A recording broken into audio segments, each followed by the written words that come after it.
There's one. Yeah, there we go, folks. Get him out of that tree.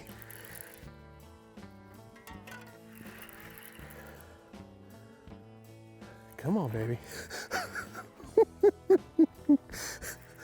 The power of paralleling the bank right there. Oh, get out of there.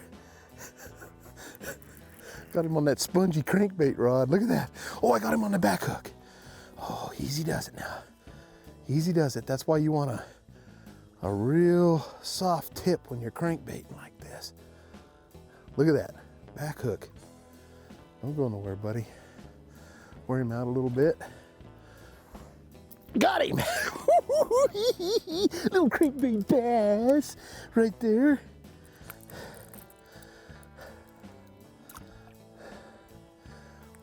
Good little 1.5 pound fish right there. Boy, they're starting to move shallow, folks. I love it this time of year. You know, we're here at Roosevelt Lake towards, I want to say mid to late February. And the water's warming up. We've had some great weather. Had to get out. Love this lake. It's been on fire. And I've actually taken some clients out, had a real good time out here. Of course, we were drop shotting in. The fish were still a little bit deeper and things like that. But this is that time of year. The water starts warming up, gets up in the high 50s and low 60s in during the day. And these fish will start moving up. And I'm fishing some of this rock stuff along the ledge here. I'm trying to parallel as best I can. And they get up there and feed early in the morning and get those crawdads, and some of the shad will be up there. The one thing that's changed about this lake a lot is we do have shallow fish. I've always said that it's one of Rick Clunn, one of my favorite fishermen's famous sayings is there's always shallow fish, no matter what time of year. You might have to do a lot of work for them, but boy, they're there. And today, I just pulled out a little 1.5 crankbait square bill, and I'm just going along and bumping these rocks and coming along the points and stuff, a little shad pattern. And I'm throwing that on 10-pound test line, using my crank and stick from Taipan, and I'll tell you what, it's an awesome setup. Now I'm gonna tell you something about crankbaiting.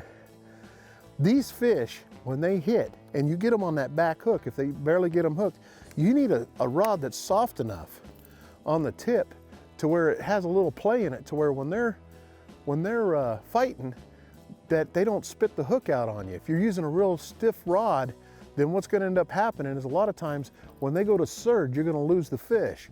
So you need something that kind of surges with the fish a little bit. That's why you want a softer tip, good backbone, soft tip. So that really helps a lot. Something else that'll help you a lot when you're doing this kind of fishing is do as much paralleling. Oh, there's another one right there, folks. Do a little parallel. Oh, he's a little guy. These are what we call the buck bass. But you do some paralleling along the bank and keep that bait in the strike zone. Look at that. He's just a little guy. Let's get him. Boy, and you will catch these little buck bass this time of year, early in the season. I mean, he's just a little guy. Just a little guy. Back-to-back casts. I love it when they're hitting baits. That's fun. It don't matter what size of fish you're catching. But I like the parallel. And a lot of times they'll get up here and they'll get in these bushes, and you can throw a crankbait up in there and it'll really catch you a lot of fish a lot of times when they start moving up. Now, this is the time of year that I still like to go, you know, they'll start working towards the backs of these cuts. So we're gonna work in this back of this cut, we're gonna work our way out. They'll be on the points, they'll be using these channel waterways to get back in the backs of these cuts, and you'll catch some fish. I still have a drop shot on my deck. The reason is because if I run over something in deeper water here, I might be able to drop down to him. But right now, we wanna cover some water, see if we can catch some decent fish. You know, you're gonna catch some buck bass, but a lot of times you'll catch some of those big 3-4 pounders that are up there as well, and be able to catch some of those fish that are moving up. And it makes it a lot of fun because you can cover some water and see a lot. I think the one thing I can tell you that would be really important to remember is find some rocky banks if you can, like this. I saw this rock bank, I just kind of pulled in, figured we'd hit it. And it doesn't hurt to hit right on the bank with that bait. Oh, I got one, I think. Yeah. There he is. Oh, look. Oh, right by that tree. They'll hang right out by those sides of those trees and the tops of those trees. Well, that's not a bad little fish right there. That's not a bad one. Good old crankbait bass. Easy does it. Easy does it. Easy does it. See how he surged right there? That's why you want to be ready for that. When they surge, when they see the boat, you kind of give them a little slack here. He's got the hooks pretty good, but that's going to be a fun one. These kind of fish are hard to lip, you know? All right, come on. He's going to jump. Don't spit that bait at me.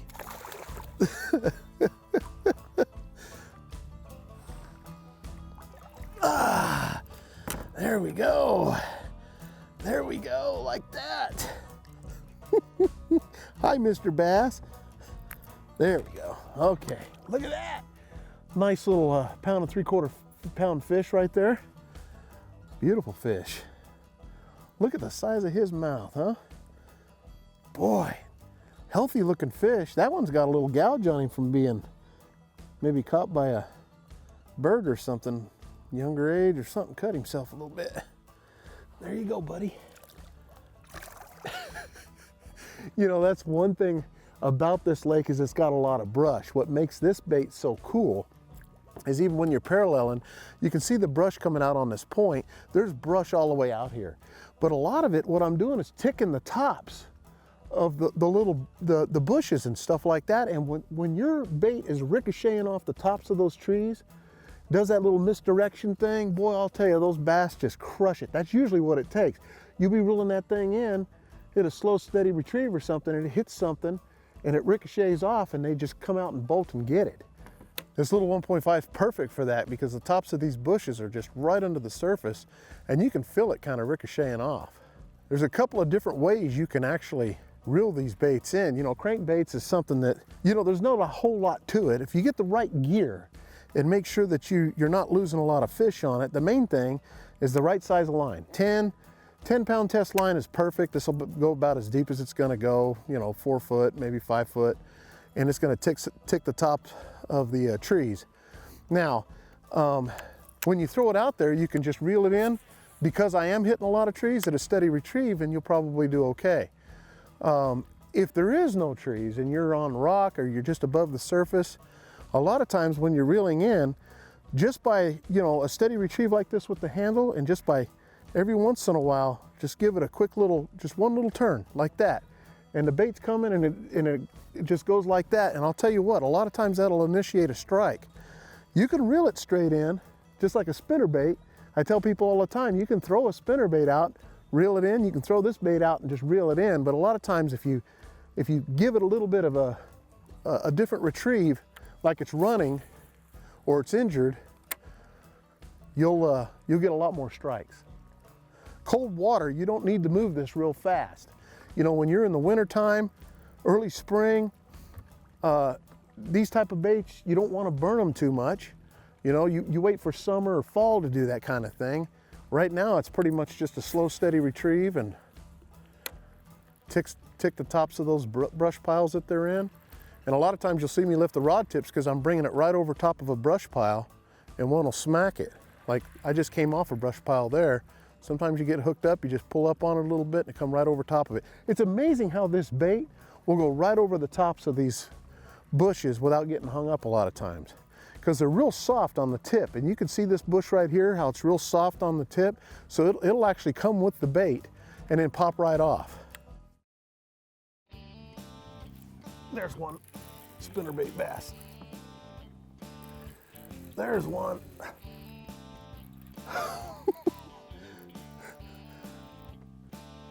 Oh, he ain't that big, but he's a good fish. He ain't that big, but he's still a good little fish. That's a spinnerbait bass. Now what I've done is I figured I'd come find this channel. Ooh, I gotta be careful. I got a light wire spinnerbait on, and boy, I'll tell you what, they tear them up. Come on, buddy, you're done. Come on, come on, come on. Oh, I can't reach him yet. I got him. Light wire spinnerbait. you know, what I've done is I've decided to come and fish alongside a bunch of trees and fish the outside. This is a channel that runs through here. I'm fishing the outside with a 1/2 ounce spinnerbait. And you can tell he's feeding up, look. See that? That belly? He's feeding up. Maybe we'll get us a big one. You know, slow rolling that spinnerbait. We were up throwing that crankbait. The wind kind of went away a little bit, but now it's coming back a little bit. But right here, you know, when I'm fishing a line of trees like this, I love slow rolling a big spinnerbait and just paralleling with these trees and just going down there and slow rolling it. Throw it out there and just kind of let it fall and slow roll it by the trees. They'll come out of those trees and get this thinking it's shad or something like that. And a lot of times you can use these trees as a line. You know, we're way off the bank. If you take a good look, there's boats way back there. We're way off the bank here. You can get up in there, you can flip up in there, you can, you know, do that kind of fishing if you like. There's a lot of gizzard shad in Roosevelt Lake. With gizzard shad, you can throw some of these bigger spinner baits or swim baits and actually get some pretty good bites. Oh, you got one.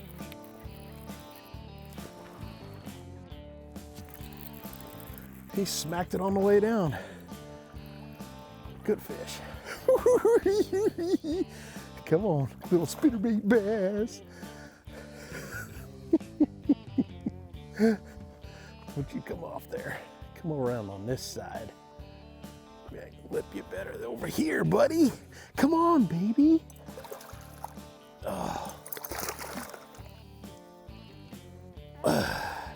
There is one little trick that helps you catch these kind of fish too out here when they're alongside the bushes. Look at that. Nice little spinnerbait bass, huh? One thing that really helps too when I first throw it out there, especially when I toss it by a bush, is to let the bait actually flutter down a little bit. He hit that on the flutter. So if I hit the bush right next to it and I just kind of let the bait flutter, keep your line kind of tight as it's falling, but don't pull the bait, and just let it helicopter down and then pop the bait and start reeling it.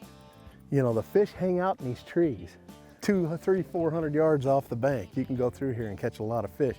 And to be real honest with you, doing this kind of fishing, we could plow through the trees and just toss at each little bush or individual tree or whatever like that, or get back here in the lanes, what I call the lanes.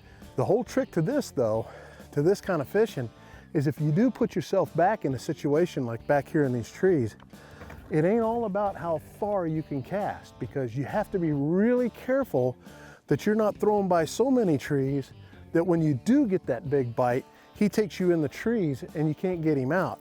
So it's more short little toss, you know, just kind of getting it out there in front of you a little bit like this, where you have a lane.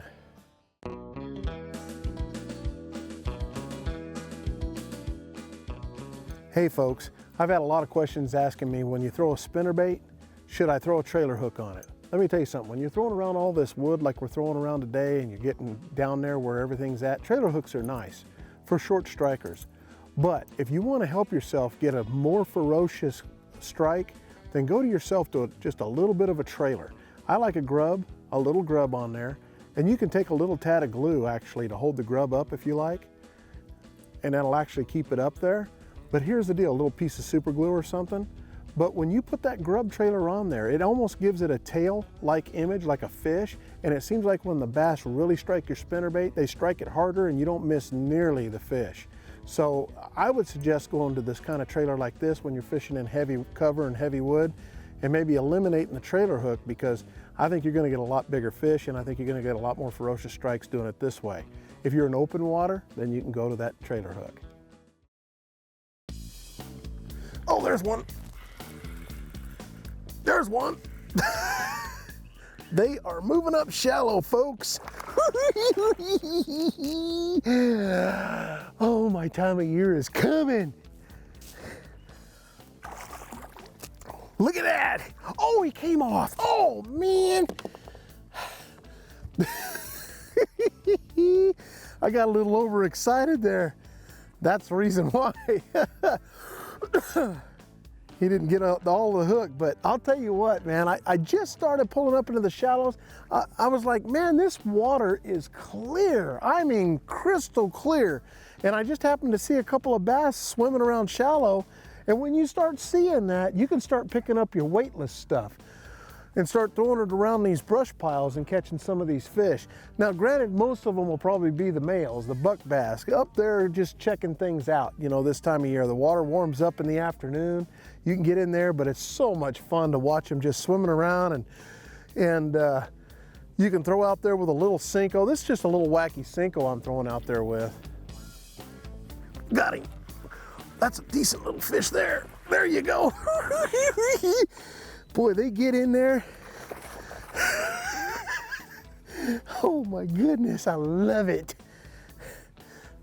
All right, that's a good fish, folks. This is where you can really shine and catch a lot, I mean a lot of fish. When these fish start moving up and start sunning themselves, they'll get in these little bushes. Boy, that fell right out, but look at him. Beautiful fish on that wacky Cinco. Now, let me tell you something. You know, we've had a lot of fun doing all kinds of different things today, but I'm telling you, maybe this bite ain't great early in the morning because the fish kind of move out at night when the water cools down and then it warms up, then they move back in. But boy, during the day, here's a couple of things that really help you to help catch these fish. Find isolated trees, like these trees like you have, and then you got the little bushes that still has the leaves and all that stuff all over it. Here's the deal, that's a lot more brush here. That place there is gonna be pretty much where I wanna try to put, not that this will not hold fish. These sticks, these trees will hold fish, but that there provides a little bit better cover so you can throw right in there.